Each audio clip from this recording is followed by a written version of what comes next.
गुणात्मक विधियाँ। ये विधियाँ बालक के व्यक्तित्व या उसके भावात्मक पक्ष पर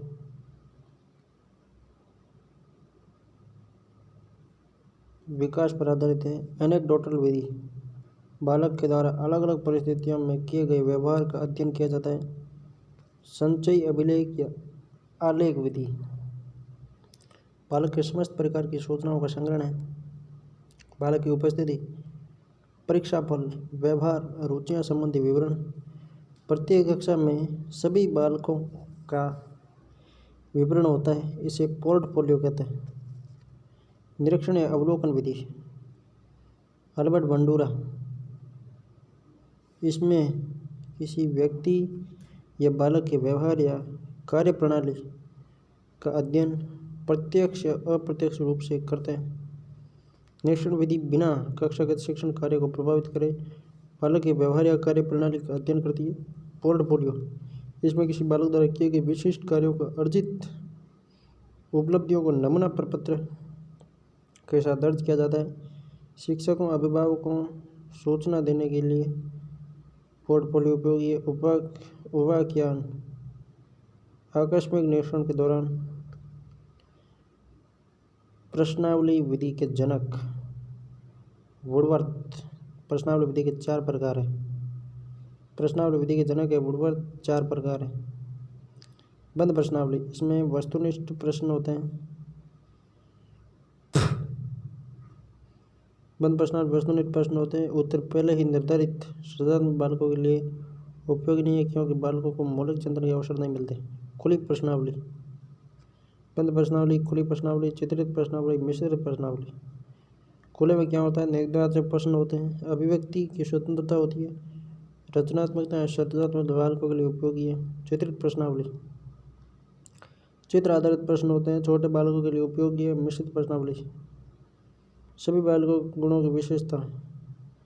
बंद, खुली, चित्रित, मिश्रित। बंद, खुली, चित्रित, मिश्रित।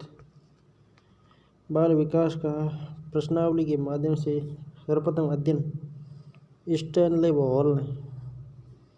प्रश्नोत्तर विधि का जनक सुकरात है। प्रश्नावली विधि का वुडवर्थ। समाज मिति, समाज मिति का अर्थ है समाज का मत या विचार। मोरेन, जेल मोरेनो। यह विधि किसी समूह के सदस्यों के अंतर संबंधों का अध्ययन करती है। साक्षात्कार विधि मौखिक विधि है। इसमें व्यक्ति के व्यक्तित्व के समग्र गुणों का अध्ययन किया जाता है। जांच सूची विधि, परीक्षक एक पूर्व निर्धारित सूची के आधार पर बालक को रुचि एवं अभिव्यक्तियों का अध्ययन कराता है। रेटिंग स्केल एक क्रम निर्धारण मापने, इस विधि में किसी बालक को अपनी योग्यताओं के आधार पर अंकों या शब्दों के माध्यम से क्रम या वरीयता प्रदान करते हैं। रेटिंग स्केल विधि का जनक थ्रस्टन है। रेटिंग स्केल विधि का जनक थ्रस्टन है। आंकलन, किसी छात्र के संदर्भ में निर्णय देने के लिए सूचनाओं का संकलन करना आंकलन कहलाता है।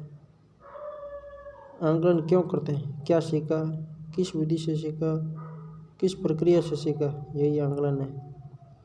आंकलन के प्रकार, आधार रेखा आंकलन, आधार रेखा मूल्यांकन। यह आंकलन शिक्षण अधिगम प्रक्रिया प्रारंभ करने से पहले आयोजित किया जाता है। पता लगाया जाता है कि छात्र का मानसिक स्तर कक्षा स्तर के अनुरूप है या नहीं। आधार रेखा आंकलन के आधार पर कक्षा को 2 भागों में बांटा जाता है। अपेक्षित स्तर के अनुरूप, अपेक्षित स्तर से नीचे के लिए ब्रिज कोर्स करवाया जाता है। निदान एवं उपचार, निदान शब्द मुख्यतः चिकित्सा क्षेत्र में प्रयुक्त होना था। जब एक शिक्षक किसी बीमार व्यक्ति की बीमारी के कारणों की अध्ययन करने के लिए जो जांच कार्य करता है उसे ही निदान कहते हैं। कारण जानने के लिए जांच करना ही निदान है। यहीं से निदान शब्द का प्रयोग शिक्षा में हुआ। जब एक शिक्षक अपनी कक्षा में किसी बालक की अधिगम समस्याओं के कारणों को जानने के लिए जो अध्ययन करता है उसे शैक्षिक निदान कहते हैं। निदान संबंधी महत्वपूर्ण तथ्य, निदान पाठ्यक्रम के एक भाग, इकाई या प्रकरण का होता है, न कि संपूर्ण पाठ्यक्रम। निदान एक इकाई या प्रकरण होता है, पूरे पाठ्यक्रम का नहीं होता है। निदान में बालकों को अंक प्रदान नहीं करते। निदान का समय सीमा निर्धारित नहीं होती है। निदान बालकों के शैक्षिक पिछड़ेपन या अधिगम संबंधी कठिनाइयों का किया जाता है। निदान के क्षेत्र स्तर 5 स्तर माना जाता है। समस्यात्मक बालकों की पहचान करना, समस्या का कारण जानना, समस्या कहाँ आ रही है ये जानना, समस्या का समाधान, निवारण, उपचार करना, भविष्य में समस्या की रोकथाम करना। निदानात्मक परीक्षण के सोपान, उद्देश्यों का निर्धारण करना, विषय वस्तु को उप इकाइयों में विश्लेषण करना, कठिनाइयों की पहचान करना, प्रश्न पद का निर्माण करना, परीक्षण को अंतिम रूप देना, संदर्शिका उत्तर कुंजी का निर्माण करना, उपचार की विधियों का चयन करना। उपचार, निदान के द्वारा बालकों की अधिगम संबंधी जिन समस्याओं एवं उनके कारणों की पहचान की जाती है, उनके निवारण के लिए जो प्रयास किए जाते हैं उसे ही उपचार कहते हैं। मंदबुद्धि के बालकों में उपचार, बालकों की समस्याओं का निवारण तुरंत करना चाहिए, अन्यथा गलती की बालकों को आदत लग सकती है। शिक्षक को कक्षा में बालक पर व्यक्तिगत ध्यान देना चाहिए। कक्षा में करके सीखने के अवसर अधिक देना चाहिए। कक्षा का वातावरण भयमुक्त होना चाहिए। कक्षा में बालकों को अभिप्रेरित करना चाहिए। कक्षा में आवश्यकता अनुसार सहायक सामग्री, शिक्षण विधियों का चयन करना चाहिए। आवश्यकता के समय बालकों का निर्देशन और परामर्श करना चाहिए। प्रतिभाशाली बालकों के उपचार,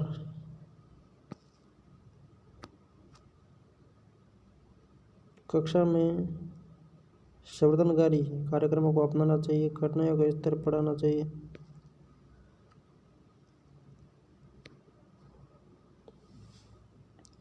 चुनौतीपूर्ण कार्य प्रदान देने चाहिए। उच्च एवं अनसुलझी समस्या देनी चाहिए। स्व अध्ययन के लिए प्रेरित करना चाहिए। कक्षा उन्नयन अगली कक्षा करना चाहिए। विशिष्ट शिक्षा की व्यवस्था करनी चाहिए। त्वरण कार्यक्रमों को अपनाना, गति के साथ बढ़ाना। मूल्यांकन के प्रकार, रचनात्मक, निदानात्मक, योगात्मक। रचनात्मक में निर्माणात्मक, सतत सर्जन। रचनात्मक, निदानात्मक, योगात्मक। योगात्मक में अंतिम व निर्णायक और व्यापक। रचनात्मक मूल्यांकन यह सतत मूल्यांकन है।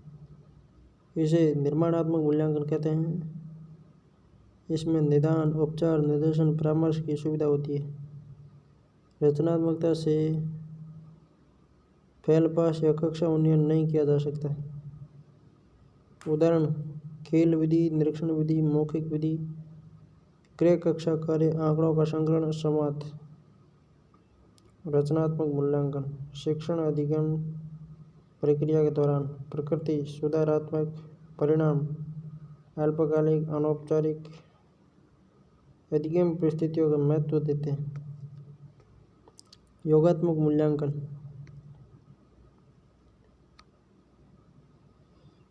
अंतिम निर्णायक मूल्यांकन होता है। प्रकृति निर्णायक होती है, परिणाम अंतिम परिणाम होते हैं, औपचारिक होता है, अधिगम परिस्थितियों में महत्व नहीं है।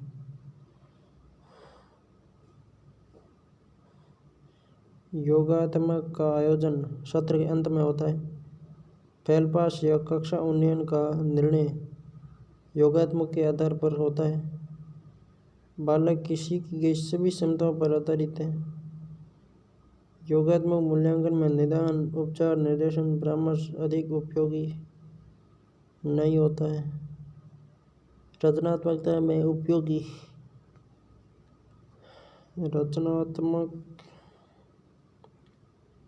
रचनात्मकता मूल्यांकन विद्यालय आधारित होता है, इसलिए इसे आंतरिक मूल्यांकन भी कहते हैं, जिसके आधार पर बालकों के विषय में उनकी प्रकृति और पूर्व धारणाओं की सतत जानकारी मिलती है। अनौपचारिक विधियों का प्रयोग मानकीकृत नहीं है।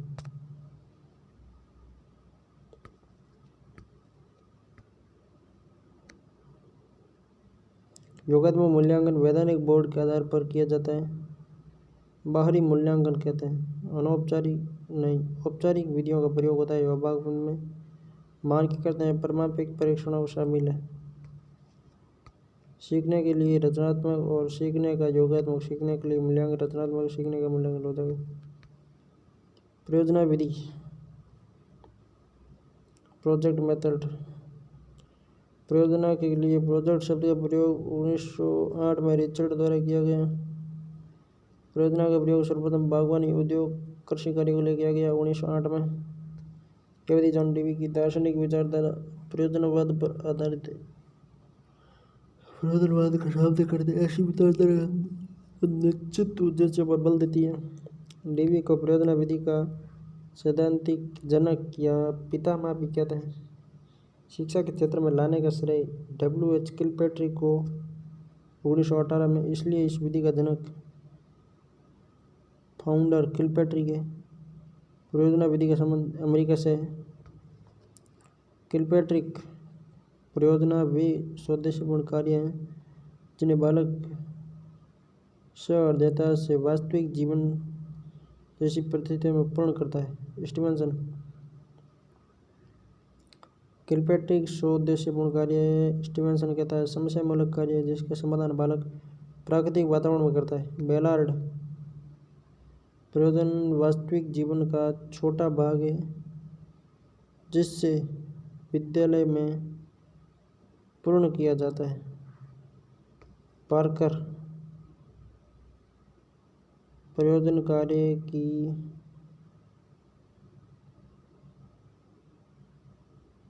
इकाई प्रयोजन कार्य की इकाई है। इसमें योजना निर्माण से लेकर उसकी संपन्नता तक के लिए बालकों को उत्तरदायी बनाता है। थॉमस एवं लैंग प्रयोजन इच्छापूर्ण संपादित कार्य है। परियोजना के सोपान किलपैट्रिक ने अपनी पुस्तक the foundation of teaching method में परियोजना विधि के 6 सोपान बताए। परिस्थितियों का निर्माण करना, परियोजना का चयन करना, योजना का निर्माण करना, क्रियान्वयन करना, मूल्यांकन, लास्ट में रेखा जोड़ना। किलपैट्रिक ने 6 प्रकार बताए। परिस्थिति निर्माण, परियोजना का चयन, योजना का निर्माण, क्रियान्वयन करना, मूल्यांकन करना, कार्य का लेखा जोखा। परियोजना के प्रकार 4 हैं। किलपैट्रिक की परियोजना के 4 प्रकार बताएं। रसास्वादनात्मक बालकों को सुखानुभूति प्रदान करती है, जैसे नृत्य, गायन और अभिनय संबंधी गतिविधियाँ। निर्माणात्मक या उपचारात्मक बालकों को कोई मॉडल, कलाकृति, वस्तु निर्माण संबंधी कार्य देते हैं। इसे रचनात्मक सृजनात्मक परियोजना भी कहते हैं। अभ्यासात्मक इसमें बालकों को कोई स्मरण पर आधारित कार्य दिए जाते हैं, जैसे कोई पाठ या कविता का स्मरण करना। समस्यात्मक इसमें बालकों को चुनौतीपूर्ण कार्य देते हैं जिनका समाधान बालक स्वयं करता है। पुस्तक principle and practice of teaching in secondary education. रिस्क ने परियोजना के 3 प्रकार बताए किलपैट्रिक के आधार पर। उत्पादन, सीखने संबंधी और समस्या। उत्पादन किलपैट्रिक के रचनात्मक आधारित, सीखना अभ्यास पर आधारित, समस्या चुनौती पर आधारित। परियोजना के सिद्धांत बाल केंद्रित सिद्धांत, मनोवैज्ञानिक सिद्धांत, थॉर्नडाइक का वास्तविक जीवन सिद्धांत, क्रियाशीलता का सिद्धांत, समन्वय का सिद्धांत रायबर्न महत्वपूर्ण माना। रुचि का सिद्धांत, सामाजिकता का सिद्धांत, सहसंबंध का सिद्धांत, निश्चित उद्देश्यों का सिद्धांत, अनुभव का सिद्धांत। प्रयोजन बालकों में व्यक्तिगत एवं सामाजिक गुणों का विकास करती है। एकल एवं सामूहिक परियोजना शारीरिक मानसिक गुणों का विकास होता है। स्वाध्याय के गुणों तथा परिश्रम के प्रति आदर का भाव विकसित। रचनात्मक गुणों का विकास उच्च प्राथमिक बालकों के लिए SST प्लस साइंस के लिए उपयोगी है। एजुकेशन ऑफ मेंस प्रोबेल की परियोजना का अवगुण परियोजना में साधनों की अधिक आवश्यकता, इसलिए स्थानीय परिस्थितियों के अनुकूल विधि नहीं है। परियोजना में साधनों की अधिक आवश्यकता है, इसलिए स्थानीय परिस्थितियों के अनुकूल विधि नहीं है। परियोजना की प्रक्रिया लंबी होती है, इसलिए नियमित रूप से प्रयोग संभव नहीं है। पाठ्यक्रम समय पर पूर्ण नहीं होता, उच्च कक्षाओं के लिए उपयोगी नहीं है। शिक्षकों के लिए प्रयोग कठिन क्योंकि परियोजना विधि पर आधारित पुस्तकों का अभाव है। इस विधि द्वारा कक्षा परिस्थितियों में शिक्षण कराना कठिन होता है।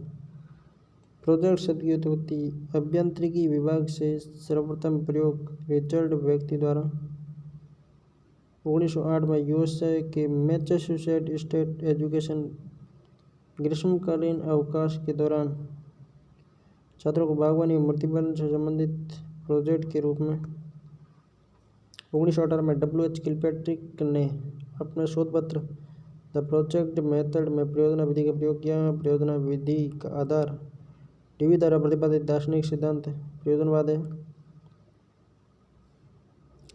नोट रूसो द्वारा लिखित एमाइल फ्रोबेल द्वारा लिखित एजुकेशन ऑफ मैन में छात्रों की क्रियाशीलता पर बल दिया। एजुकेशन ऑफ मैन फ्रोबेल की परियोजना विधि उद्देश्यपूर्ण सिद्धांतों पर आधारित है। महात्मा गांधी द्वारा प्रतिपादित बुनियादी शिक्षा प्रणाली का आधार परियोजना विधि है। गांधी द्वारा लिखे लेखों को डॉक्टर जितेंद्र कुमार सोनी ने राजस्थानी भाषा में अनुवादित किया। अनुवाद का नाम भणाईरो मार्ग। गांधी जी द्वारा लिखे लेखों को डॉक्टर जितेंद्र कुमार सोनी ने राजस्थानी भाषा में अनुवादित किया। अनुवाद का नाम है भलाईरो मार्ग। अन्य पुस्तक 48 कदम किसकी? जितेंद्र कुमार सोनी की। कहाँ का है? जोधपुर का होगा। सूरत। संख्या के आधार पर प्रयोजन दो प्रकार, व्यक्तिगत और सामूहिक। शिक्षण समस्याएं। शिक्षा एक सतत चलने वाली उद्देश्यपूर्ण प्रक्रिया है जिसका मुख्य उद्देश्य बालक का सर्वांगीण विकास करना है, लेकिन कुछ कारकों की वजह से शिक्षण की समस्या उत्पन्न होती है। शिक्षक शिक्षण व्यवस्था के संचालन का केंद्र बिंदु होता है, क्योंकि शिक्षण प्रक्रिया के सभी कार्यों का संपादन इसी द्वारा किया जाता है। इसलिए शिक्षक को शिक्षण प्रक्रिया का चालक, प्रबंधक, परामर्शदाता, व्यवस्थापक, सुविधा प्रदाता, सुगमकर्ता, सहजकर्ता, उत्प्रेरकर्ता, एनसीएफ 2005 के अनुसार सुविधा प्रदाता। शिक्षकों के अवगुण। शिक्षकों में आवश्यक योग्यता, विषय संबंधी ज्ञान और अनुभवों का अभाव होना। शिक्षकों में शिक्षा, मनोविज्ञान, शिक्षा शास्त्र संबंधी ज्ञान और समझ का अभाव होना। शिक्षकों में व्यक्तिगत सामाजिक गुणों का अभाव होना। शिक्षकों का अपने व्यवसाय के प्रति समर्पित न होना। शिक्षकों में नवाचारों के ज्ञान का अभाव होना। शिक्षकों में संप्रेषण कौशल प्लस विषय संबंधी ज्ञान का अभाव होना। शिक्षकों का बाल प्रकृति एवं व्यक्तिगत विभिन्नताओं का ज्ञान न होना। संसाधनों के अभाव से संबंधित समस्याओं के लिए शिक्षक उत्तरदायी नहीं है। पाठ्यक्रम के अवगुण।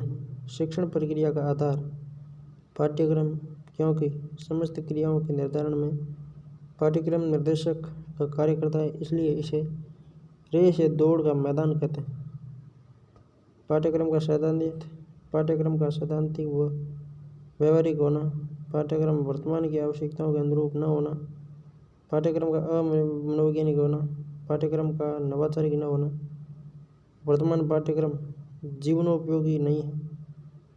वर्तमान पाठ्यक्रम की विषय वस्तु का विवादित होना। शिक्षक का सामाजिक अध्ययन की विषय वस्तु के प्रति तटस्थ न होना। शिक्षार्थी संबंधी समस्याएं। शिक्षा प्रणाली का केंद्र बिंदु बालक। शिक्षा का स्वतंत्र या आश्रित चर बालक। बालक की आवाज़ को मुख्य स्थान देना चाहिए।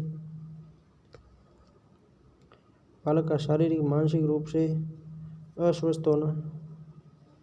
बालकों का भावात्मक रूप से अस्थिर होना। बालकों का शिक्षा के प्रति नकारात्मक अभिवृत्ति रखना। बालक की सामाजिक, आर्थिक, सांस्कृतिक स्थिति व अवसरों तथा सुविधाओं का पूर्ण उपलब्ध न होना। उचित वातावरण और दशाएं न मिलना। आगमन, उपागम, प्रवर्तक, हिल्ला टाबा। 3 शिक्षण व्यूह बताएं। संप्रदाय का निर्माण करना, आंकड़ों की व्याख्या करना। संप्रदाय का निर्माण करना, आंकड़ों की व्याख्या करना, सिद्धांतों का प्रयोग करना। आगमन उपागम जिसका प्रवर्तक हिल्ला टाबा है। 3 व्यूह प्रकार बताएं। संप्रदाय का निर्माण करना, आंकड़ों की व्याख्या करना, सिद्धांतों का प्रयोग करना।